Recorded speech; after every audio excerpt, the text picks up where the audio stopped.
Hello nursing officer. आज के session में हम लोग पोजीशनिंग का सेकंड पार्ट डिस्कस करेंगे। पहला पार्ट में हम लोग ने डिस्कस किया था इमेज बेस्ड के हिसाब से क्या पोजीशन रहता है पेशेंट का और उसका जो बेड का जो एंगल रहता है, हम लोग पहला टॉपिक में उसको डिस्कशन किए हैं। तो ये जो पोजीशनिंग का टॉपिक है ये बहुत इंपॉर्टेंट टॉपिक है। इसमें से आप लोग को एक दो क्वेश्चन जरूर देखने को मिलता है। ये बहुत OSSC और नर्सेट के लिए इम्पोर्टेंट है। तो जो भी नर्सिंग ऑफिसर हम लोग के चैनल के साथ जुड़े हुए हैं और हम लोग के साथ प्रिपरेशन कर रहे हैं, उन लोग को रिक्वेस्ट है कि पहला वाला टॉपिक देखिए, फिर नेक्स्ट टॉपिक को कम्प्लीटली वॉच करिए। क्योंकि हम लोग का जो वीकली मॉक टेस्ट होता है, हम लोग इधर से एक क्वेश्चन देते हैं ताकि आप लोग को मॉक टेस्ट के टाइम में आपको ऐसा लगे कि मैंने एक पढ़ा है और मैं इजीली इसको अटेंड कर सकता हूँ। ठीक है, तो before going to start the topic, मुझे थोड़ा इधर से एक चेंज करना था। मैं जब पेरिनियल और वेजिनल प्रोसीजर प्रीवियस वीडियो में जो डिस्कस किए थे, इधर मैंने एक पोजीशन के बारे में बोला था, जो लिथोटोमी पोजीशन। ठीक है, तो एक सिचुएशन है जो मैंने डिस्कस किया था, फीमेल फोलिस कैथेटराइजेशन। ठीक है, फीमेल फोलिस कैथेटराइजेशन। तो मैंने ए पोजीशन के लिए आप लोग को लिथोटोमी पोजीशन बोला था। अगर ऑप्शन में आप लोग का डोर्सल रेकमेंड पोजीशन है, ठीक है, क्या है? डोर्सल रेकमेंड अगर पोजीशन का ऑप्शन है तो ये करेक्ट ऑप्शन होगा फॉर फीमेल फोलिस कैथेटराइजेशन के लिए। ठीक है, अगर ये नहीं है then you can go with lithotomy position. ठीक है, लेकिन फर्स्ट प्रायोरिटी जो पोजीशन है फीमेल कैथेटराइजेशन वो है डोर्सल रेकमेंड पोजीशन। इसको याद रखिए। ठीक है, और अगर जो भी नर्सिंग ऑफिसर नोट कर रहे हैं तो इसको कृपया करेक्शन कर लीजिए। ठीक है, तो फीमेल फोलिस कैथेटराइजेशन के लिए क्या दिया हम लोग ने? डोर्सल रेकमेंड पोजीशन दिया। ठीक है, और मेल के लिए, मेल कैथेटराइजेशन के लिए हम लोग क्या देते हैं? सुपाइन पोजीशन देते हैं। ठीक है, ये तो आप लोग को पता होगा। नेक्स्ट सिस्टम वाइज हम लोग डिस्कस कर रहे हैं। नेक्स्ट हम लोग देखेंगे हम लोग का जो एंडोक्राइन सिस्टम है। ठीक है, एंडोक्राइन सिस्टम में हम लोग क्या क्या पोजीशन मेंटेन करते हैं पेशेंट का। ठीक है, तो हाइपोफिजेक्टोमी, हाइपोफिजेक्टोमी क्या है? ये एक सर्जिकल प्रोसीजर है। ठीक है, कब करते हैं? जब पिट्यूटरी ग्लैंड में कुछ कैंसर होता है या कुछ ट्यूमर होता है, तब हम क्या करते हैं? पेशेंट को हाइपोफिजेक्टोमी जो सर्जरी है उसको करते हैं। ठीक है, तो क्या है हाइपोफिजेक्टोमी? इसका मीनिंग समझ लिए, रिमूवल ऑफ पिट्यूटरी ग्लैंड। ठीक है, जब ये प्रोसीजर होता है तब क्या करते हैं हम लोग का? थ्रो नाजल, नहीं तो हम लोग का जो ईयर के साइड से इंस्ट्रूमेंट इंसर्ट करके हम लोग पिट्यूटरी ग्लैंड को रिमूव करते हैं। ठीक है, तो ये हो गया हम लोग का हाइपोफिजेक्टोमी का बारे में। अभी हाइपोफिजेक्टोमी में हम पेशेंट को कौन सा पोजीशन देंगे? अगर एक पेशेंट को हाइपोफिजेक्टोमी हुआ है तो कौन सा पोजीशन मेंटेन करेंगे? तो हाइपोफिजेक्टोमी में अगर पिट्यूटरी ग्लैंड रिमूव हुआ है तो हाईली चांस रहता है आईसीपी इंक्रीज होने के लिए। ठीक है, तो हम लोग इसमें हाइपोफिजेक्टिव पेशेंट में कौन सा पोजीशन देंगे? Semi Fowler position. ठीक है, सेमी फॉलोअर पोजीशन क्यों देंगे? ऐसा इसका जो मोटिव है क्या है? To reduce the ICP, intracranial pressure को कम करने के लिए हम लोग क्या करेंगे? हाइपोफिजेक्टोमी पेशेंट को सेमी फॉलोअर पोजीशन देंगे, जिसका बेड का एलिवेशन एंगल क्या था? 30 to 45 डिग्री एंगल था। ठीक है, नेक्स्ट थायरॉइडेक्टोमी। ठीक है, सेम थायरॉइडेक्टोमी में क्या होता है? हम लोग का जो नेक है, जो हम लोग का नेक पार्ट में जो थायराइड ग्लैंड है उसको रिमूव करते हैं। ठीक है, तो ये नेक का सर्जरी है। तो इसमें हम लोग क्या करेंगे? पेशेंट को कौन सा पोजीशन देंगे? इसमें हम लोग पेशेंट को हाई फाउलर पोजीशन देते हैं, हाई फाउलर पोजीशन देते हैं थायरॉइड में। क्यों? टू रिड्यूस द इडिमा और swelling the neck area, neck part में इडिमा और स्वेलिंग को प्रिवेंट करने के लिए हम लोग हाई फाउलर पोजीशन देते हैं पेशेंट को। और हाई फाउलर देने से क्या होगा, पेशेंट को एस्पिड का चांस भी कम रहता है थायरॉइड में। ठीक है, तो ये हो गया हम लोग का कौन सा एंडोक्राइन सिस्टम का दो। नेक्स्ट हम लोग देखेंगे गैस्ट्रो का। ठीक है, गैस्ट्रो में हम लोग क्या क्या पोजीशन, जो सिचुएशन है उसमें क्या क्या पोजीशन हम लोग पेशेंट को देंगे। ठीक है, तो गैस्ट्रो में फर्स्ट हम लोग का आएगा हेमोरेक्टोमी। ठीक है, रिमूवल ऑफ हेमोरेड, और जिसको हम लोग पाइल्स भी कहते हैं, हेमोरेड को रिमूव करने के लिए हम लोग पेशेंट को कौन सा पोजीशन मेंटेन करके रखेंगे। ठीक है, तो इसमें हम लोग पेशेंट को अगर हेमोरेक्टोमी हुआ है तो लेफ्ट लेटरल पोजीशन और लेटरल पोजीशन देते हैं। ठीक है, चाहे वो राइट हो या लेफ्ट लेटरल पोजीशन हो, हम पेशेंट को लेटरल साइड में देते हैं। इसका जो मोटिव है, क्यों? To prevent pain and bleeding, to prevent pain and bleeding from the operated area. ठीक है, तो हेमोरेक्टोमी में पेशेंट को क्या सा पोजीशन दिया हम लोग ने? लेटरल पोजीशन दिया। ठीक है, एक एक याद रखिए, ये बहुत इंपॉर्टेंट है, सिचुएशनल बेस्ड क्वेश्चन आ सकता है। ठीक है, जो लोग नर्सरी के लिए प्रिपेयर हो रहे हैं उनके लिए तो बहुत जरूरी है ये। नेक्स्ट लिवर बायोप्सी, ये मैं जो भी आज मार्क करता जाऊंगा उसको आप लोग डेफिनेटली नोट करिए, क्योंकि ये क्वेश्चन आया है। ठीक है, जो जो मैं मार्क कर रहा हूँ वो है हम लोग का इम्पोर्टेंट पार्ट जिसमें क्वेश्चन आता है। ठीक है, तो लिवर बायोप्सी में हम लोग ड्यूरिंग बायोप्सी और आफ्टर बायोप्सी क्या क्या पोजीशन देंगे। तो पहले ड्यूरिंग और आफ्टर। ठीक है, तो ड्यूरिंग बायोप्सी हम लोग और ड्यूरिंग प्रोसीजर जब भी लिवर बायोप्सी लेते हैं तो पेशेंट को हम लोग कौन सा पोजीशन देते हैं? पेशेंट रहेगा सुपाइन पोजीशन में, सुपाइन पोजीशन विथ जो राइट साइड का जो अपर एब्डोमेन है उसको एक्सपोज करना है। ठीक है, with right side upper abdomen. ठीक है, राइट साइड अपर एब्डोमेन लिखो इधर,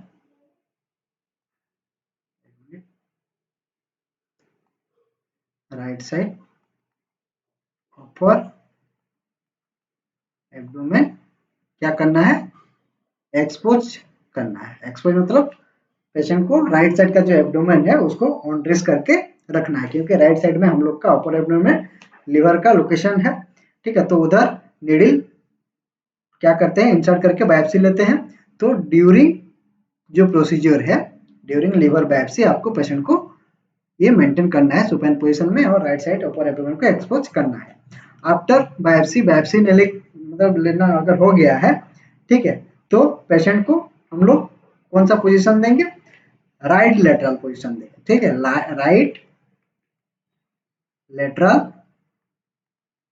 position with support A pillow under the procedure area, procedure और पंक्चर एरिया। ठीक है, क्या है? हम लोग पेशेंट को राइट लेटरल पोजीशन में क्यों देंगे? आफ्टर प्रोसीजर जहाँ पे नीडल हम लोग इंसर्ट किए थे, जहाँ पे पंक्चर किया गया है, उसी साइड में एक पिलो देके पेशेंट को राइट लेटरल पोजीशन में अगर हम देंगे तो क्या होगा? जो ब्लीडिंग का चांस रहता है वो रिड्यूस हो जाता है। To prevent bleeding. ठीक है, तो ये बहुत इंपॉर्टेंट है और इसको जरूर आप लोग याद रखिए। ठीक है, क्योंकि ये क्वेश्चन आया है। ठीक है, नेक्स्ट हो गया हम लोग का पैरासिंथेसिस। पैरासिंथेसिस क्या है? जब भी हम लोग का एब्डोमिनल में एबनॉर्मल फ्लूइड का एक्यूमुलेशन हो जाता है, जिसको एसेटिक फ्लूइड बोलते हैं, ठीक है, उसको रिमूव करने का जो प्रोसीजर होता है उसको बोलते हैं पैरासिंथेसिस। ठीक है, तो पैरासिंथेसिस में हम लोग कौन सा पोजीशन देंगे पेशेंट को? पैरासिंथेसिस में हम लोग का जो पोजीशन रहेगा वो रहेगा सेमी फाउलर पोजीशन। ठीक है, क्या रहेगा? Semi Fowler position. ठीक है, नेक्स्ट इसका एक ही रहेगा पोजीशन। सेमी फाउलर पोजीशन में हम लोग पेशेंट को एक चेयर में बिठा के भी हम लोग फ्लूइड ले सकते हैं, लेकिन सेमी फाउलर पोजीशन में देने से ग्रेविटेशनल फोर्स से क्या होगा, हम लोग का जो एबनॉर्मल फ्लूइड है वो ड्रेन ठीक से होता है। ठीक है, सेमी फाउलर पोजीशन का जो बेड का एंगल क्या रहेगा? 30 to 45 डिग्री एंगल रहता है। ठीक है, नेक्स्ट क्वेश्चन नासोगैस्ट्रिक ट्यूब। ठीक है, इसको भी इम्पोर्टेंट है, मार्क कर रहा हूँ। ठीक है, हम लोग का जो नासोगैस्ट्रिक ट्यूब है ये भी इम्पोर्टेंट है और इसमें क्वेश्चन आता है। ये भी दोनों है during insertion, during tube insertion और ड्यूरिंग आर्टेरियल ट्यूब फीडिंग। ये दोनों से क्वेश्चन आता है हम लोग को पेशेंट में कौन सा पोजीशन देना है। तो ड्यूरिंग इंसर्शन राइस ट्यूब जब इंसर्ट करते हैं तो पेशेंट को हम लोग कौन सा पोजीशन देंगे? High Fowler position. High Fowler position with neck flexed. ठीक है, नेक्स्ट को फ्लेक्स्ड करने से क्या होता है, हम लोग का एयरवे क्लोज होता है और एसोफेगस ओपन होता है। ठीक है, जब भी हम लोग एक पेशेंट का एयरवे मेंटेन करते हैं क्या करते हैं? नेक को एक्सटेंड करते हैं। एक्सटेंड करने से क्या होगा, हम लोग का एयरवे ओपन होता है, और फ्लेक्स करने से उसका उल्टा क्या होगा, हम लोग का जो एयरवे है वो क्लोज होगा एंड एसोफेगस ओपन होगा और इजीली हम लोग राइस ट्यूब इंसर्ट कर सकते हैं। ठीक है, तो during insertion of rice tube feeding the patient position should be high Fowler position, जिसका बेड का जो एंगल रहता है कितना रहता है? 60 to 90 डिग्री एंगल रहता है। ठीक है, and neck should be flexed. ये हो गया हम लोग का during insertion. During Ryle's tube feeding, ठीक है, देखो दोनों अलग है। ड्यूरिंग राइस ट्यूब फीडिंग हमको पेशेंट को सेमी फाउलर पोजीशन में देना है। Both are Fowler position but different. वो हाई फाउलर है ड्यूरिंग इंसर्शन और एक्टिव फीडिंग टाइम में हम लोग सेमी फाउलर पोजीशन में देते हैं। ठीक है, सेमी फाउलर पोजीशन में बेड का जो एंगल रहेगा क्या रहेगा? 30 to 45 डिग्री एंगल रहता है। ठीक है, तो इसको याद रखिए, राइस ट्यूब इंपोर्टेंट है, क्वेश्चन एक बार आया था नोट सेट में। Next rectal enema. ठीक है, तो रेक्टल एनिमा भी रिपीटेडली क्वेश्चन आता है। एनिमा देने के टाइम में पेशेंट का कौन सा पोजीशन हम लोग देंगे, तो इसको भी याद रखिए। रेक्टल एनिमा देने के टाइम में पोजीशन हो गया हम लोग का लेटरल पोजीशन, और अगर सिम्स पोजीशन है, ठीक है, सिम्स पोजीशन है तो पहले उसको टिक करना। अगर सिम्स पोजीशन नहीं है ऑप्शन में तो हम लोग लेफ्ट लेटरल पोजीशन में भी एनिमा देते हैं।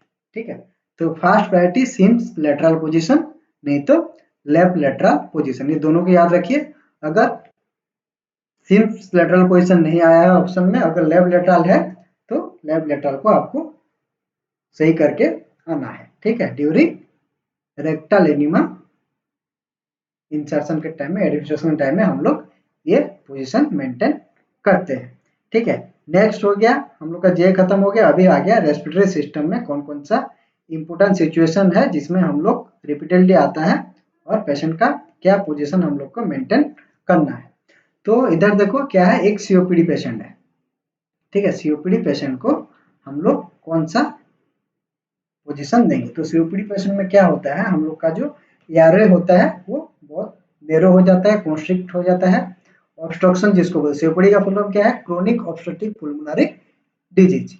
तो हम लोग का जो एआरए है वो ऑब्स्ट्रक्ट होएगा और duty narrowing of the ARA, ठीक है। उसके वजह से क्या होता है, पेशेंट को डिफिकल्टी इन ब्रीदिंग होता है। तो इसको डिफिकल्टी इन ब्रीदिंग को प्रिवेंट करने के लिए हम लोग सीओपीडी पेशेंट को कौन सा पोजीशन देंगे, high Fowler position, high Fowler position, ठीक है। आपको क्वेश्चन ऐसा आ सकता है कि एक पेशेंट सीओपीडी पेशेंट आया है और उसको डिफिकल्टी इन ब्रीदिंग हो रहा है, तो फर्स्ट प्रायोरिटी क्या है नर्सिंग रोल का, ठीक है। तो पेशेंट को हम लोग पहले पोजीशन मेंटेन करना है, जो कि हाई फॉलोअर पोजीशन हम पेशेंट को देंगे to reduce the breathing difficulty, ठीक है। ये हो गया सीओपीडी पेशेंट का। नेक्स्ट लारेंजेक्टोमी, अगर लारेंज का रिमूवल हुआ है तो हम लोग पेशेंट को कौन सा पोजीशन में देंगे। तो लारेंजेक्टोमी हुआ है पेशेंट को, तो क्या होता है, हम लोग का उधर वही नेक में क्या होगा, फ्लूइड एक्यूमुलेशन होने का चांस है, एडिमा होने का चांस है, स्वेलिंग होने का चांस है। तो हम पेशेंट को क्या करेंगे, अगर लारेंजेक्टोमी हुआ है तो ये क्या है, नेक डिसेक्शन का एक सर्जिकल प्रोसीजर है। तो उसमें एक्यूमुलेशन फ्लूइड हो सकता है, एडिमा हो सकता है, तो पेशेंट को हम लोग सेमी फॉलोअर पोजीशन में देंगे, ठीक है। सेमी फॉलोअर पोजीशन में हम लोग पेशेंट को पुट करेंगे, ठीक है। ये हो गया लारेंजेक्टोमी के बारे में। नेक्स्ट हो गया हम लोग का ब्रोंकोस्कोपी, ठीक है। ब्रोंकोस्कोपी में हम पेशेंट को कौन सा पोजीशन देंगे। सेम ब्रोंकोस्कोपी में भी हम लोग प्रिवेंट चोकिंग और एस्पिरेशन, ठीक है। क्या रहता है, ड्यूरिंग ब्रोंकोस्कोपी हुआ है पेशेंट को तो चोकिंग होने का और एस्पिरेशन होने का चांस रहता है। तो इसमें भी पेशेंट को हम लोग सेमी फॉलोअर पोजीशन में देते हैं। क्यों देते हैं, to prevent choking and aspiration. हो गया, ब्रोंकोस्कोपी का जो पोजीशन है वो है सेमी फॉलोअर पोजीशन। तो ध्यान रखो, सेमी फॉलोअर पोजीशन हम लोग कहाँ कहाँ पे दे रहे हैं, ठीक है। नेक्स्ट आ गया हम लोग का, तो इधर थोरासेंटेसिस है, इधर और एक, ठीक है, थोरासेंटेसिस के बारे में देख लेते हैं। तो अगर पेशेंट को थोरासेंटेसिस हुआ है, ठीक है, तो हम पेशेंट को वही थोरासेंटेसिस मतलब क्या होता है, जब हम लोग का थोरैक्स में और लंग्स में अगर एबनॉर्मल एक्यूमुलेशन ऑफ फ्लूइड होता है तो उसको ड्रेन करने का जो प्रोसीजर है उसको बोलते हैं थोरासेंटेसिस, ठीक है। तो थोरासेंटेसिस हम लोग पेशेंट को जो देते हैं, तब हम पेशेंट को एज ऑफ द बेड जो है, बेड का जो एज है, एज ऑफ द बेड में पेशेंट को सिटिंग पोजीशन में रखते हैं। सिटिंग पोजीशन जिसको हम लोग हाई फॉलोअर पोजीशन भी बोलते हैं, ठीक है। और उसको क्या करना है, हम लोग का जो जो साइड में फ्लूइड का एक्यूमुलेशन हुआ है, शायद राइट साइड हो या लेफ्ट साइड का, अगर फ्लूइड एक्यूमुलेशन है तो उस साइड को एक्सपोज करना है, ठीक है। क्या करना है, एक्सपोज द अफेक्टेड साइड, ठीक है। तो ये सिटिंग पोजीशन जो है ये क्या है, हम लोग का हाई फॉलोअर पोजीशन है, ठीक है। ये हो गया ड्यूरिंग थोरासेंटेसिस का प्रोसीजर करने के टाइम में पेशेंट का पोजीशन देना है, ठीक है। नेक्स्ट हम लोग का कार्डियोवास्कुलर सिस्टम। तो कार्डियोवास्कुलर सिस्टम में हम लोग क्या क्या जो सिचुएशन है, इधर और एक पॉइंट मिस किया है मैंने, जो क्वेश्चन रिपीटेडली आता है, वो है पोस्चुरल ड्रेनेज।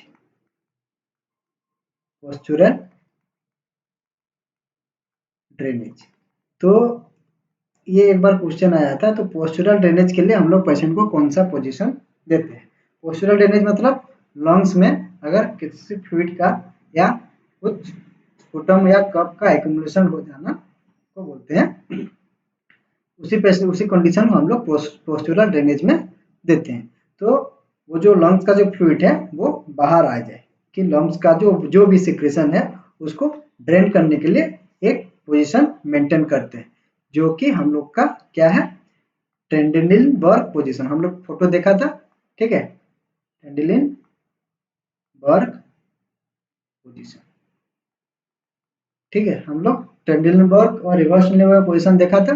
तो पोस्चुरल ड्रेनेज के लिए हम लोग ट्रेंडेलिनबर्ग पोजीशन देते हैं। इसमें क्या रहता है, पेशेंट का जो हेड साइड है, ठीक है, वो ये बेड हो गया, बेड का जो हेड साइड है डाउन रहता है, और लेग साइड क्या है, पेशेंट का जो लेग साइड है वो एलिवेटेड रहता है, ठीक है, ये लेग साइड है और ये हम लोग का हेड साइड है जो डाउन रहता है। इसको बोलते हैं हम लोग ट्रेंडेलिनबर्ग पोजीशन, जो कि पोस्चुरल ड्रेनेज के लिए हम लोग मेंटेन करते हैं, ये पोजीशन देते हैं, ठीक है। नेक्स्ट आ गया हम लोग का कार्डियोवास्कुलर सिस्टम, ठीक है। कार्डियोवास्कुलर सिस्टम में हम लोग का जो एब्डोमिनल एन्यूरिज्म डिसेक्शन, मतलब जब हम लोग का जो वेसल्स है, ठीक है, सपोज एन्यूरिज्म क्या है, ये एक वेसल है, तो वेसल में एक पाउच हो जाना, ठीक है, ड्यू टू प्रेशर, ठीक है, और weakness of the vessels tissue, ये क्या हो जाता है, इधर एक पाउच हो जाता है, इसको बोलते हैं आर्टेरियल एन्यूरिज्म, ठीक है, क्या बोलते हैं, आर्टेरियल एन्यूरिज्म, ठीक है। तो ये अगर रप्चर हो गया है, अगर रप्चर हो जाता है तो बहुत क्रिटिकल कंडीशन होता है। तो इसका अगर रिसेक्शन हुआ है, ठीक है, हम लोग का जो एब्डोमेन में जो लार्ज आर्टरी है, आउटा हो गया, तो उसमें अगर एन्यूरिज्म है तो उसका रिसेक्शन हुआ है पेशेंट का, तो पेशेंट को हम लोग कौन सा कंडीशन में, कौन सा सॉरी पोजीशन में पेशेंट को देंगे, ठीक है।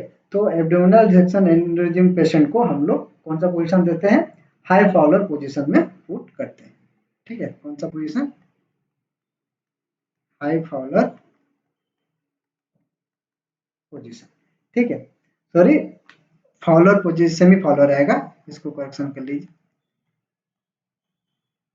सेमी फाउलर पोजीशन में हम पेशेंट को देते हैं, ठीक है, सेमी फाउलर पोजीशन में पेशेंट को हम लोग पुट करेंगे, जिसके वजह से अगर हाई फाउलर दे दिया तो एब्डोमिनल टेंशन बढ़ जाएगा, इसलिए हम लोग को सेमी फाउलर पोजीशन में पेशेंट को मेंटेन करके रखना है, ठीक है। टू अवॉइड, क्या करना है, टू अवॉइड फ्लेक्शन, ठीक है, जो ग्राफ्ट हुआ है, ठीक है, फ्लेक्शन ऑफ द ग्राफ्ट, जहाँ पे सर्जरी हुआ है उस एरिया में फ्लेक्शन अगर हो गया है तो ग्राफ्ट रिमूव हो सकता है, ठीक है, उधर प्रेशर पड़ सकता है, इसलिए हम लोग सेमी फाउलर पोजीशन में पेशेंट को पुट करेंगे, ठीक है। नेक्स्ट नेक्स्ट हो गया हम लोग का amputation of the lower extremity, ठीक है, इधर से क्वेश्चन आता है, इसको ध्यान से देखिए, amputation of the lower extremity, अगर एक पार्ट लोअर एक्सट्रीमिटी अगर एम्पुटेड हुआ है तो पेशेंट को हम लोग कौन सा पोजीशन देते हैं, तो फास्ट जो during fast 24 hour after amputation patient का जो फुट है, ठीक है, जो पार्ट एम्पुटेड हुआ है उसको एलिवेट करके रखते हैं, तो क्या फास्ट 24 आवर ऑफ सर्जरी और amputation, the foot of the bed, foot of the bed should be elevated, ठीक है। तो फुट ऑफ द बेड क्या रहेगा, जो एम्पुटेड हुआ है फास्ट 24 आवर में हम लोग क्या करते हैं, बेड का जो फुट पार्ट है उसको एलिवेट करके रखते हैं, ठीक है, और जो एम्पुटेड पार्ट है जिसको स्टॉम्प भी बोलते हैं, ठीक है, स्टॉम्प जिस जो पार्ट एम्पुटेड हुआ है, सपोज ये लेग है, इधर एम्पुटेड हुआ है तो ये एरिया को बोलते हैं स्टॉम्प, ठीक है। तो ये जो स्टम्प है उसको क्या करना है, एक पिलो के साथ सपोर्ट देना है, ठीक है, stump supported with pillow,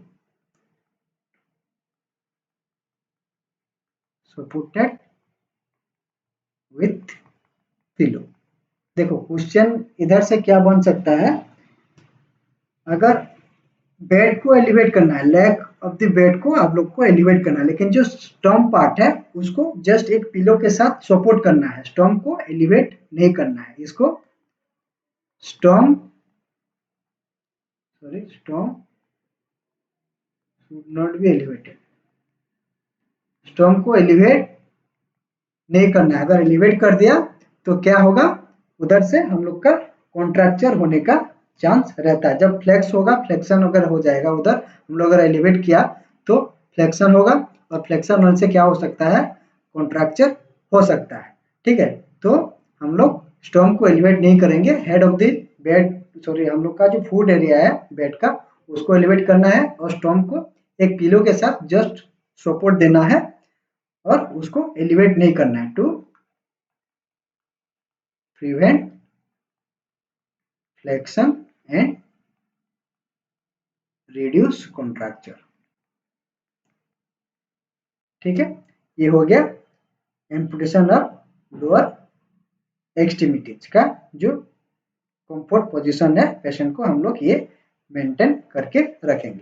next, arterial vascular grafting of extremities. ठीक है, तो क्या होता है, हम लोग कोई भी जब भी हम लोग एक कार्डियक सर्जरी होता है, ठीक है, जो बाईपास ग्राफ्टिंग होता है, क्या करते हैं, एक्सट्रीमिटी से भी हम लोग जो आर्टरी है उसको या वेन है उसको हम लोग लेके हार्ट में इम्प्लांट करते हैं। ठीक है, अगर ऐसा हुआ है एक्सट्रीमिटी में कुछ वास्कुलर ग्राफ्टिंग हुआ है, तो पेशेंट को हम लोग कौन सा पोजीशन देंगे। ठीक है, तो फर्स्ट जो कंफर्टेबल पोजीशन है पेशेंट को, आफ्टर प्रोसीजर अगर ग्राफ्ट हुआ है तो आफ्टर प्रोसीजर हम लोग पेशेंट को क्या करना है, कंप्लीटली बेड रेस्ट करने के लिए बोलना है। ठीक है, after grafting advise the patient to take complete bed rest. ठीक है, कंप्लीट बेड रेस्ट करने के लिए बोलेंगे। ठीक है, अगर पेशेंट का ग्राफ्टिंग हुआ है, आर्टेरियल ग्राफ्टिंग हुआ है, और पेशेंट अगर एम्बुलेट कर दिया तो वो फिर से रप्चर होने का चांस रहता है। इसलिए पेशेंट को हम लोग 24 आवर, ठीक है, एटलीस्ट 24 आवर तक कंप्लीट बेड रेस्ट करने के लिए बोलते हैं। उसका जो पार्ट में ग्राफ्टिंग हुआ है उसको मूवमेंट रेस्ट्रिक्ट करने के लिए हम लोग एडवाइस करते हैं। ठीक है, और अफेक्टेड जो एक्सट्रीमिटी है, अफेक्टेड जो एक्सट्रीमिटी है उसको हम लोग क्या करेंगे, स्ट्रेट करके रखते हैं, केप स्ट्रेट, स्ट्रेट करके रखने के लिए हम लोग एडवाइस करते हैं। ठीक है, और हम लोग का जो मूवमेंट है वो भी हम लोग अवॉइड करने के लिए बोलेंगे। ठीक है, avoid movement of the affected limb. ठीक है, इधर से क्वेश्चन नहीं आया, फिर भी मैं एक्स्ट्रा अगर आपको मैं एग्जाम पूछ सकता है इसलिए मैंने पुट किया है, फिर भी इसको याद रखिए। ठीक है, मेन इम्पोर्टेंट जो है वो अभी है। नेक्स्ट जो है हार्ट फेलियर एंड पुल्मोनरी एडिमा, इधर से क्वेश्चन आता है, तो इसको हम लोग को याद रखना है। ठीक है, हार्ट फेलियर और पुल्मोनरी एडिमा में हम लोग पेशेंट को कौन सा पोजीशन देंगे। ठीक है, तो जब भी हार्ट फेलियर होता है, क्या होता है, हार्ट फेलियर होने से हार्ट क्या करता है, प्रॉपरली ब्लड सप्लाई नहीं कर पाता है। ठीक है, तो इनएडिक्वेट ब्लड सप्लाई होने से हम लोग का जो लंग्स में जो ब्लड जाता है वो भी ठीक से पंपिंग नहीं हो पाता है, और लंग्स में ब्लड का एक्यूमुलेशन हो जाता है, और वो कॉज करता है पुल्मोनरी एडिमा। ठीक है, तो ये जो पुल्मोनरी एडिमा किसके वजह से हो रहा है, हार्ट फेलियर के वजह से हो रहा है। ठीक है, तब हम पेशेंट को कौन सा पोजीशन देंगे। ठीक है, तो अगर पुल्मोनरी एडिमा हुआ है तो पेशेंट को क्या होगा, डिफिकल्टी इन ब्रीदिंग होने का चांस है। तो उसको रिड्यूस करने के लिए हम लोग क्या करेंगे, हाई फॉलोअर पोजीशन देंगे।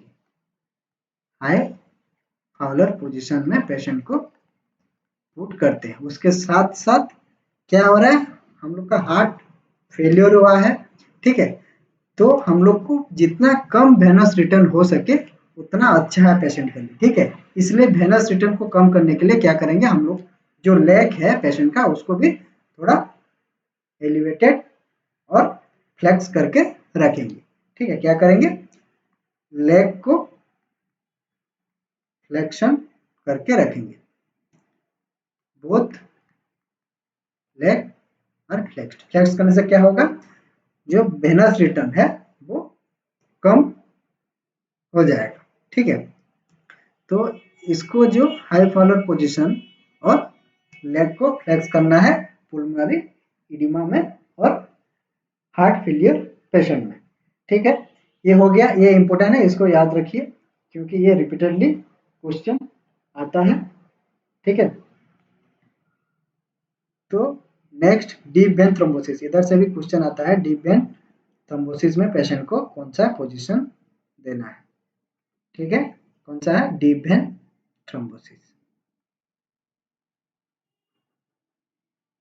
अगर पेशेंट का लार्ज वेसल में अगर कुछ थ्रोम्बस फॉर्मेशन हुआ है, कुछ क्लॉट हुआ है, तो उसको बोलते हैं डीप वेन थ्रोम्बोसिस और डीवीटी भी इसको बोलते हैं, ठीक है।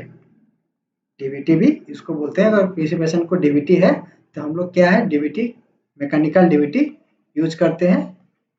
आप लोगों ने देखा होगा, जो लोग हॉस्पिटल में काम किया है, मैकेनिकल डीवीटी मशीन भी आता है, उसको यूज करते हैं। इसमें क्या पेशेंट को कौन सा पोजीशन में देंगे और क्या एडवाइस करेंगे, अगर पेशेंट का डीप वेन थ्रोम्बोसिस हुआ है तो हम लोग पेशेंट को डीप वेन थ्रोम्बोसिस में एडवाइस करते हैं जो एक्सट्रीमिटी, मतलब जो लेग में लार्ज वेन आर्टरी में लेग में हम लोग का डीप वेन थ्रोम्बोसिस होता है, ठीक है। तो उसमें क्या होगा, रेडनेस दिखाई देता है, स्वेलिंग दिखाई देता है, ठीक है। इसलिए हम लोग को क्या पोजीशन मेंटेन करके रखना है डीप वेन थ्रोम्बोसिस में, पेशेंट को टोटली बेड रेस्ट करने के लिए बोलेंगे, पेशेंट एडवाइस और बेड रेस्ट, ठीक है। पेशेंट को क्या करना है, बेड रेस्ट के लिए एडवाइस करना है। क्यों, रीजन क्या है, अगर सपोज एक वेसल में क्लॉट फॉर्मेशन हुआ है और अगर पेशेंट ने कुछ एक्टिविटी किया और अगर पैदल उसने वॉक किया तो क्या होगा, वो जो थ्रोम्बस फॉर्मेशन हुआ है वो उस जगह से मूव होके डिसलॉक होके क्या हो सकता है, हम लोग का लंग्स में जाके रुक सकता है, जिसके वजह से पेशेंट को और वर्सनिंग कंडीशन देखने को मिलेगा, ठीक है। तो क्या करना है, पेशेंट को हम लोग बेड रेस्ट के लिए बोलना है और जो लिम्ब जो एरिया अफेक्टेड है, ठीक है, ठीक, लार्ज वेन में हम लोग का डीप वेन थ्रोम्बोसिस होता है तो मेनली हम लोग को लेग में देखने को मिलता है। तो वो जो भी लेग्स राइट हो या लेफ्ट हो, अफेक्टेड लेग को हमको क्या करना है, एलिवेट करके रखना है, एलिवेशन करके पेशेंट को रखना है। तो दो इंपॉर्टेंट चीज याद रखिए, पेशेंट को अगर डीप वेन थ्रोम्बोसिस हुआ है तो कंप्लीट बेड रेस्ट के लिए बोलते हैं, पेशेंट को मोबिलाइज करने नहीं देते हैं और उसका जो अफेक्टेड लेग है उसको एलिवेट करके रखते हैं, ठीक है। ये हो गया हम लोग का डीप वेन थ्रोम्बोसिस का पोजीशन। नेक्स्ट हो गया वेरिकोस वेन। वेरिकोस वेन में क्या होता है, हम लोग का जो वेन है वो मुड़ जाता है, ठीक है। जो जो उसका साइज से में रहने चाहिए वो नहीं होता है, ठीक है, और एक जगह में आके वेन, ठीक है, ये अगर पेशेंट का लेग है, ठीक है, ये अगर लेग है तो वेन इधर वेन सब स्ट्रेट रहता है ये नॉर्मली, लेकिन डीप वेन थ्रोम्बोसिस में क्या होगा, पेशेंट का जो लेग है इधर वेन सब स्क्वीज होके एक जगह में ऐसे रह जाता है, उसको बोलते हैं वेरिकोस वेन, ठीक है। तो वेरिकोस वेन में हम लोग क्या करेंगे, पेशेंट का वेरिकोस वेन की वजह से प्रॉपर ब्लड सप्लाई नहीं होता है, ठीक है। ये अगर ऐसा मुड़ के रहेगा वेन, ठीक, कर्व होके, तो प्रॉपर ब्लड सप्लाई नहीं होगा, जिसकी वजह से कि पेशेंट को इनएडिक्वेट ब्लड सप्लाई सभी ऑर्गन को मिलता है, ठीक है। तो ये भी हम लोग का लेग में देखने को मिलता है वेरिकोस वेन। तो इसमें क्या पोजीशन देंगे, वेरिकोस वेन में हम लोग लेग को एलिवेशन करेंगे अबव द हार्ड लेवल, ठीक है। लेग जो अफेक्टेड लेग है उसको एलिवेशन करेंगे कहाँ तक, above the heart level, above the heart level तक हम क्या करेंगे, वो लेग को एलिवेट करेंगे ताकि प्रॉपर वेनस ड्रेनेज हो पाए, ठीक है। उसके साथ साथ पेशेंट को क्या एडवाइस करेंगे, पेशेंट को एडवाइस करेंगे कि ज़्यादा पेशेंट बैठ के ना रहे, ठीक है, और क्या करें, स्टैंडिंग ना हो, ठीक है, to avoid prolong standing position और सिटिंग पोजीशन, ठीक है। तो हम लोग पेशेंट को अवॉइड करने के लिए बोलेंगे, ठीक है। तो ये हो गया हम लोग का वेरिकोस वेन का पोजीशनिंग के बारे में। नेक्स्ट हो गया सेंसरी सिस्टम। तो सेंसरी सिस्टम में मेन ये दोनों इम्पोर्टेंट है, ठीक है। क्या क्या, हम लोग का कैटरेक्ट सर्जरी में और रेटिनल डिटैचमेंट, ठीक है। इसमें से क्वेश्चन आता है तो इसको ध्यान से देखिए, इसमें क्या क्या कैटरेक्ट सर्जरी अगर पेशेंट को हुआ है तो हम लोग कौन सा पोजीशन देते हैं। अगर पेशेंट को कैटरेक्ट सर्जरी हुआ है तो पोस्ट सर्जरी हम पेशेंट को सेमी फाउलर पोजीशन में देते हैं, सेमी फाउलर पोजीशन में पेशेंट को देते हैं टू प्रिवेंट ओकुलर इडिमा, ठीक है। हम लोग का ऑपरेटेड साइड में to prevent oedema on operated side, और ओकुलर इडिमा जो बोलते हैं उसको प्रिवेंट करने के लिए हम लोग सेमी फाउलर पोजीशन में पेशेंट को देंगे अगर पेशेंट का कैटरेक्ट सर्जरी हुआ है तो, ठीक है। नेक्स्ट रेटिनल डिटैचमेंट, ठीक है। रेटिनल डिटैचमेंट पेशेंट को हम लोग कौन सा पोजीशन देंगे, कौन सा पोजीशन मेंटेन करेंगे। तो जो रेटिनल डिटैचमेंट पेशेंट है उसको हम लोग क्या बोलते हैं, टोटली बेड रेस्ट के लिए एडवाइस करते हैं, ठीक है। पहला क्या है, पेशेंट को एडवाइस करेंगे बेड रेस्ट के लिए। नेक्स्ट उसका जो आई है, बोथ आई में हम लोग क्या करेंगे, बोथ आई में आई पैचेस अप्लाई करते हैं, ठीक है। आई पैचेस अप्लाई करते हैं, क्यों, to prevent movement of the eye, ठीक है, टू प्रिवेंट और मिनिमाइज द मूवमेंट, प्रिवेंट और minimise the movement, movement of the eye का जो मूवमेंट रहता है, ठीक है, उसको प्रिवेंट करने के लिए हम लोग क्या करते हैं, आई पैचेस देते हैं, मूवमेंट द आई, ठीक है। तो ये हो गया हम लोग को पेशेंट को बेड रेस्ट करने के लिए बोलेंगे, और उसका जो आई का जो मूवमेंट है उसको रिड्यूस करने के लिए हम लोग क्या करेंगे, मिनिमाइज करने के लिए, रिड्यूस नहीं मिनिमाइज करने के लिए हम लोग आई पैचेस देने से पेशेंट मतलब आई को क्लोज करके रखेगा और उसका जो आई मूवमेंट है वो ज़्यादा नहीं होगा, ठीक है। और ठीक है, ये हो गया हम लोग का रेटिना डिटरमिनेंट के बारे में पोजीशनिंग, ठीक है, और कंफर्ट पेशेंट के सेफ्टी के लिए। नेक्स्ट न्यूरोलॉजिकल सिस्टम, ठीक है। इधर से न्यूरोलॉजिकल सिस्टम से भी इंपोर्टेंट क्वेश्चन है ब्रेन स्ट्रोक, ठीक है। तो ब्रेन स्ट्रोक दो टाइप का है, ठीक है। एक है हम लोग का हेमरेजिक स्ट्रोक, आप लोग को पता होगा हेमरेजिक, और एक है इस्चेमिक। हेमरेजिक स्ट्रोक में क्या होता है, वेन वेसल का जो ब्रेन का वेसल है वो रप्चर होके ब्लीडिंग होता है जिसको हम हेमरेज बोलते हैं। और इस्चेमिक में क्या होता है, जो वेसल्स है उसमें क्लॉट फॉर्मेशन हो जाता है और जो ऑब्स्ट्रक्शन करता है, जिसके वजह से हम लोग का जो ब्रेन का टिश्यू है वो नेक्रोसिस और इन्फेक्शन देखने को मिलता है, डेथ हो जाता है।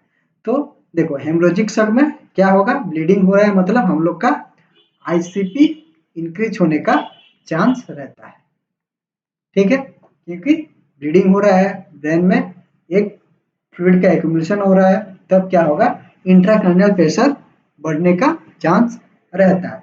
सम इस्चेमिया में क्या होगा, एक मतलब ब्रेन का एक वेसल्स में अगर क्लॉट हुआ है तो उसमें उस एरिया को हम लोग को प्रॉपर ब्लड सप्लाई नहीं होता है, जिसके वजह से ब्रेन का वो एरिया जो टिश्यू है वो डेथ होते हैं, ठीक है। तो ये दोनों में हम लोग को अलग अलग पोजीशन देना है।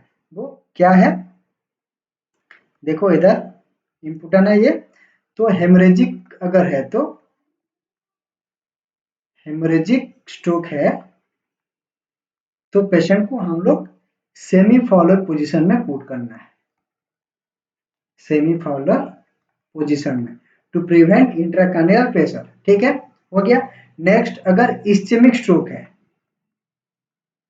इस्चेमिक स्ट्रोक है तो पेशेंट को हमको फ्लैट पोजीशन, बेड का जो पोजीशन है वो बेड क्या रहेगा, फ्लैट और सुपाइन पोजीशन रहेगा, क्योंकि ब्रेन को एडिक्वेट ब्लड सप्लाई चाहिए। अगर इसमें हम लोग अगर हाई फैलोर पोजीशन दे दिया एक इस्चेमिक पेशेंट को, तो जो ब्लड वॉल्यूम ऑलरेडी कम हो रहा था, रिड्यूस हो रहा था, अगर हाई फैलोर दे दिया तो ग्रेविटी की वजह से उसका फ्लो और कम हो जाएगा, ठीक है, जो सप्लाई होता था ब्लड उसका और रिड्यूस हो जाएगा।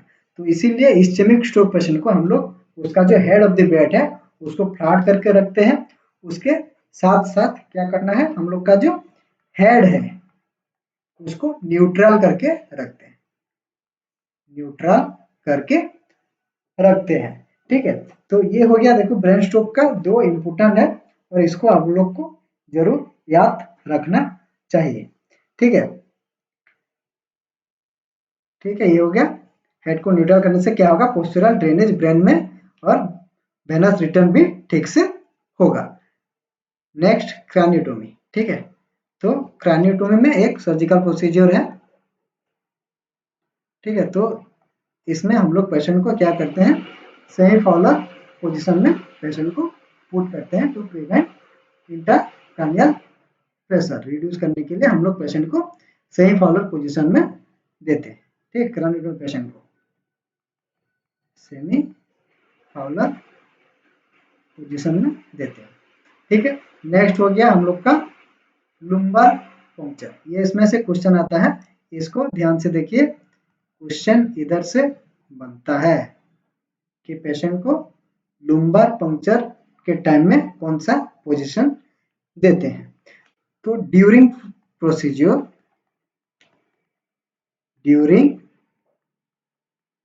प्रोसीजर पेशेंट को साइडलाइन पोजीशन देते हैं, जिसको हम लोग लेटरल पोजीशन भी बोलते हैं, ठीक है, लेटरल और sideline position during lumbar puncture के टाइम में हम लोग पेशेंट को साइडलाइन पोजीशन देते हैं, ठीक है। और पेशेंट को एज ऑफ द जो बेड है उसमें लेके हम लोग, अगर पेशेंट लेटा हुआ है तो लेटरल पोजीशन में दे सकते हैं, नहीं तो एज ऑफ द बेड में सिटिंग करके भी हम लोग दे सकते हैं, लेकिन क्वेश्चन लेटरल पोजीशन के में पूछा जाता है, उसको आप लोग को याद रखना चाहिए, ठीक है। और लेटरल पोजीशन और जो नी है, ठीक है, नी को knee and head, knee and head को फ्लेक्स्ड करके रखना है, ठीक है। तो क्या है, ये सपोज पेशेंट ये लेटरल पोजीशन में है, ये पेशेंट का हेड है, ठीक है। तो पेशेंट को हेड को फ्लेक्स करना है, उसके साथ साथ ये जो नी है, ये जो आप लोग का जो पैर है उसको भी फ्लेक्स करना है टुवर्ड चेस्ट, ठीक है, नी को टुवर्ड चेस्ट को फ्लेक्स करना है, जिसको बोलते हैं सी शेप भी बोलते हैं, ठीक है। सी शेप में पेशेंट को एक आर्च के टाइप में ठीक है, आर्च के टाइम में हम लोग रखते हैं। ठीक है, ऐसे जैसे ऐसे पेशेंट को रखना है, ये हेड है और ये लेग को हम लोग ऐसे फ्लेक्स करना है, ताकि ये जो हम लोग का जो ये जो है एरिया हम लोग का स्पाइन जो है अच्छा से एक्सपोज होगा, प्रोमिनेंट होगा और डॉक्टर को इजीली एसेसिबल होगा, ताकि वो पंक्चर कर सके, सही जगह पे पंक्चर कर सके। ठीक है, तो लेटरल पोजीशन में देना है ड्यूरिंग प्रोसीजर और सी शेप में उसका नी और हेड को फ्लेक्स करना है। उसके साथ साथ आफ्टर प्रोसीजर लुम्बार पंक्चर हो गया है। ठीक है, तो आफ्टर प्रोसीजर में हम लोग क्या कौन सा पोजीशन देंगे? आफ्टर प्रोसीजर पेशेंट को हम लोग सुपाइन पोजीशन में देते हैं टू प्रिवेंट हाइपोटेंशन और without pillow. Supine position without pillow. ठीक है, तो ये क्वेश्चन आता है, इसको ध्यान से याद रखिए। सुपाइन पोजीशन हम लोग कब तक देंगे? देंगे उसको 4 to 12 आवर के लिए हम लोग सुपाइन पोजीशन देते हैं, जिसके वजह से पेशेंट को हेडेक जो कॉम्प्लिकेशन है, कॉमन कॉम्प्लिकेशन है, वो नहीं होता है। ठीक है, तो ये हो गया लुम्बार पंक्चर के बारे में, और ये बहुत इंपॉर्टेंट है, ये रिपीटेडली क्वेश्चन आता है। नेक्स्ट हम लोग का है स्पाइनल कॉर्ड इंजुरी। ठीक है, स्पाइनल कॉर्ड इंजुरी में हम लोग पेशेंट को कौन सा पोजीशन मेंटेन करके रखते हैं। ठीक है, तो ये भी एक इम्पोर्टेंट है। स्पाइनल कॉर्ड इंजुरी में पेशेंट को हम लोग कौन सा पोजीशन देंगे? जो जो हम लोग का जो स्पाइनल कॉर्ड इंजुरी होता है, तो हम लोग पेशेंट को क्या करते हैं, एक फ्लैट सरफेस में रखते हैं। ठीक है, flat surface with immobilise. Patient को कंप्लीटली इमोबिलाइज करना है। ठीक है, और एक फ्लैट सरफेस में, जिसको हम लोग क्या बोले, न्यूट्रल पोजीशन भी बोलते हैं। ठीक है, अगर स्पाइनल कॉर्ड इंजरी हुआ है तो हम लोग को ये पोजीशन मेंटेन करके रखना है। ठीक है, नेक्स्ट हो गया, क्या करना है? प्रिवेंट हेड फ्लेक्स रोटेशन और एक्सटेंशन द हेड। ठीक है, हम लोग को क्या करना है, हेड पार्ट जो है उसको क्या नहीं करना है, इमोबिलाइज करके रखना है, हमको फ्लेक्शन नहीं करना है, एक्सटेंशन नहीं करना है। ठीक है, तो हेड पार्ट को भी हम लोग को क्या करना है, इमोबिलाइज करके रखना है। ठीक है, नेक्स्ट हम लोग क्या यूज करते हैं अगर स्पाइनल कॉर्ड इंजरी हुआ है? ठीक है, अगर सर्विकल स्पाइनल अगर इंजरी हुआ है तो सर्विकल कॉलर यूज करने के लिए एडवाइस करते हैं। Cervical collar will be use. ठीक है, और पेशेंट को जब भी शिफ्ट करोगे, एक स्पाइनल कॉर्ड इंजरी पेशेंट को अगर बेड से ट्रॉली में, नहीं तो ट्रॉली से अगर बेड में शिफ्ट कर रहे हो, तो क्या करना है, लॉग रोल यूज करना है। लॉग रोल सिस्टम के हिसाब से पेशेंट को, और हम लोग का जो फ्लैट सरफेस का जो बोर्ड आता है उसको यूज करके पेशेंट को शिफ्ट करना है। ठीक है, कोई भी पार्ट जैसे उसका पेशेंट का टर्न ना हो कि ट्विस्ट ना हो। ठीक है, body should be maintain in neutral position. ठीक है, तो ये हो गया हम लोग का स्पाइनल कॉर्ड अगर इंजरी हुआ है तो पेशेंट को हम लोग कौन सा पोजीशन देंगे। ठीक है, नेक्स्ट हम लोग क्लास में देखेंगे कि हम लोग का जो मस्कुलोस्केलेटल सिस्टम, ठीक है, मस्कुलोस्केलेटल सिस्टम में हम लोग का जो टोटल हिप रिप्लेसमेंट, ठीक है, उसमें से क्वेश्चन आता है। ठीक है, तो वो हम लोग इधर डिस्कशन कर लेते हैं मस्कुलोस्केलेटल सिस्टम का। एक minute, musculoskeletal system. Musculoskeletal system में हम लोग का जो इम्पोर्टेंट है, जो क्वेश्चन आता है, वो है हम लोग का क्या है, हिप रिप्लेसमेंट। ठीक है, एक पेशेंट का टोटल हिप रिप्लेसमेंट हुआ है, तो हम लोग पेशेंट को कौन सा पोजीशन देंगे? ठीक है, टोटल हिप रिप्लेसमेंट। ठीक है, तो इसमें हम लोग पेशेंट को कौन सा पोजीशन देंगे? तो हिप रिप्लेसमेंट में क्या होता है, पेशेंट का अगर हम लोग क्या करते हैं, एक इम्प्लांटेशन रहता है जिसको प्रोस्थेसिस कहते हैं। ठीक है, अगर रिप्लेसमेंट होता है तो इसमें क्या करते हैं, एक doctor prosthesis by implant patient को यूज करके हिप के जगह पे पुट किया जाता है। ठीक है, तो इम्प्लांटेशन प्रेजेंट रहता है। तो हम लोग को क्या करना है इसमें, avoid extreme internal and external rotation. First point क्या है, हम लोग को avoid extreme both internal and external rotation, external rotation of the hip. तो जो हिप है जहाँ पे इम्प्लांट हुआ है, इसको जो प्रोस्थेसिस जिसको इम्प्लांट बोलते हैं। ठीक है, हिप रिप्लेसमेंट में क्या करते हैं, डॉक्टर इम्प्लांट लगाते हैं। ठीक है, तो अगर इम्प्लांटेशन हुआ है तब क्या करेंगे हम लोग, पेशेंट का जो हिप है उसको इंटरनल और एक्सटर्नल रोटेशन जैसे ना हो उसको प्रिवेंट करते हैं, टू प्रिवेंट डिसलोकेट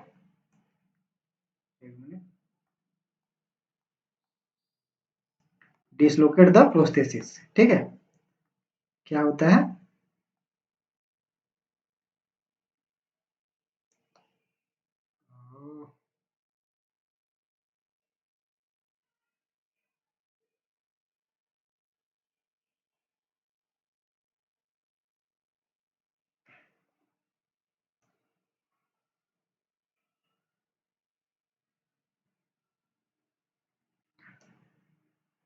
सॉरी,